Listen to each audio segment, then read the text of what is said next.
a readathon that is going on from May 1st to May 20th. Not all the way to the end of May, just like the first 20 days.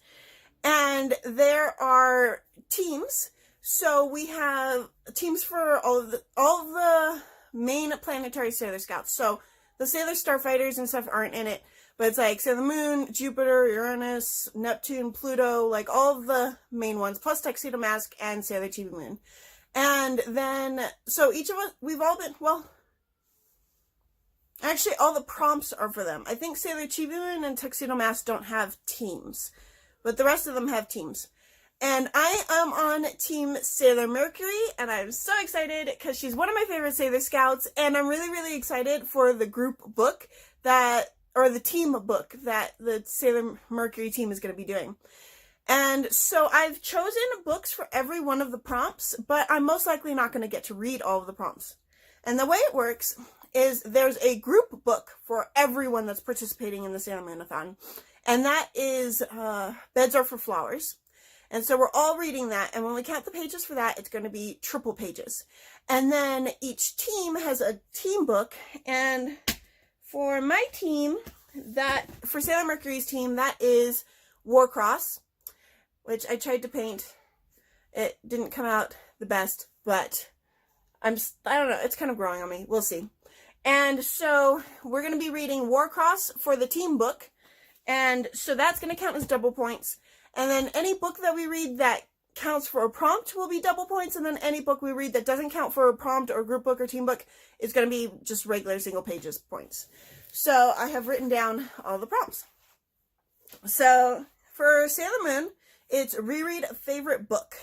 Sailor Mercury is read a book that challenges you. Sailor Venus is to read a book with a character that has special abilities.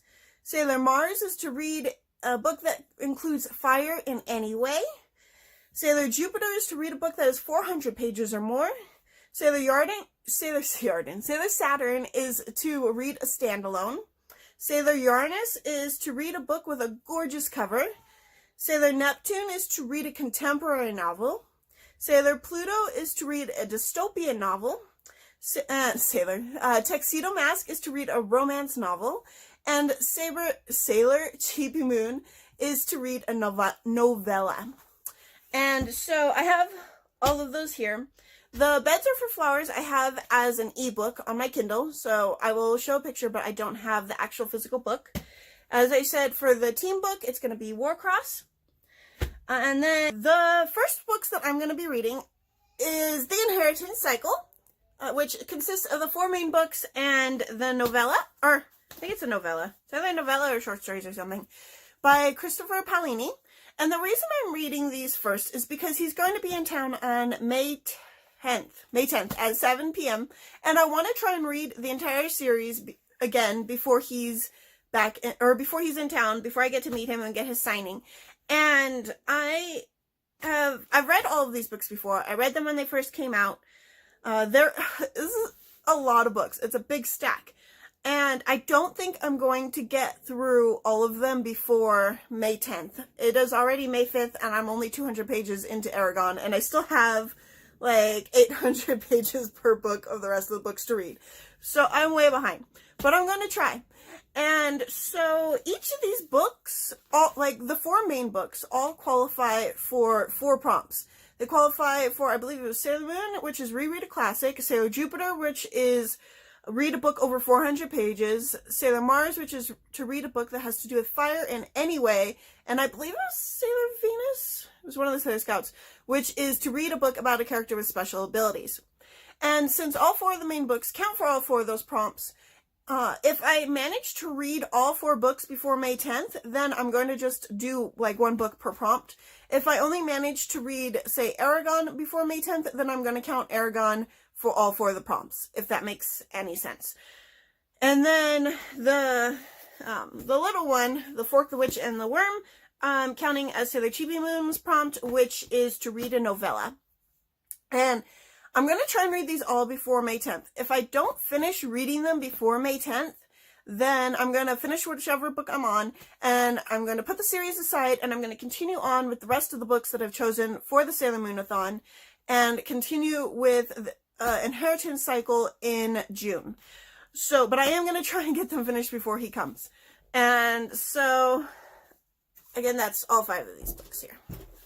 For Sailor Pluto's Dystopian, I am reading The Giver. I was going to count it for Sailor Saturn's, but apparently it is part of a quartet. So, and I have never even heard of the rest of the books. So, we'll see if I get to read those. For the contemporary and the romance, I believe. Yeah. For the... Oh. Okay. Okay. I was going to count this just for the contemporary, and I was going to count Kitchen Princess for the romance. But if I just count this for both the romance and the contemporary, I will have one less book to read. So that's what we're going to do. We're going to count Crazy Rich Asians for both the contemporary and the romance. And then I have Harry Potter and the Philosopher's Stane for the book with the gorgeous cover. Because it's gorgeous. I mean, check out, like, that Gandalf in the back. That's the coolest Gandalf. He's so cool. And for a book that would challenge me, because it's all in Scottish, like, English, but Scottish, and that is going to be a huge challenge for me. But it's one that I'm really, really looking forward to. I actually really want to read this book. I cannot wait. I was going to count it as the standalone, because, I mean, technically they didn't change. They didn't write the rest of the series in Scott's editions. Only the first book is in Scott's edition. I don't think that counts, does it? It doesn't. It doesn't. But I have Song for a Well, which counts as the standalone. And if for whatever reason I don't end up reading Harry Potter and the Philosopher's Stane, it also counts for the gorgeous cover. Because look at that book. Like, that cover. I'm just going to slowly pan it up so you can see that entire cover. That cover is absolutely gorgeous. And the back has more Northern Lights on it. It is absolutely gorgeous. I'm not going to lie, I bought this book just for the cover. It actually sounds like it's really interesting too. It's about... So, the girl is deaf. And I believe this well is the loneliest well. He's like an actual well. Yeah, he's an actual well. He's Blue 55. And he makes me really sad because I just heard about him the other day and I realized that he had to have been the well in the story, and he is. He is a blue well that sings at a different frequency than all of the other blue wells on our planet. So none of the other blue wells can communicate with him, and he can't communicate with them, and he's never been able to find another blue well, as far as I know, in his entire life. So he is the loneliest well in the ocean. He will never be able to find a mate. He will never be able to find other blue wells, and that just breaks my heart. And so I'm really looking forward to reading that.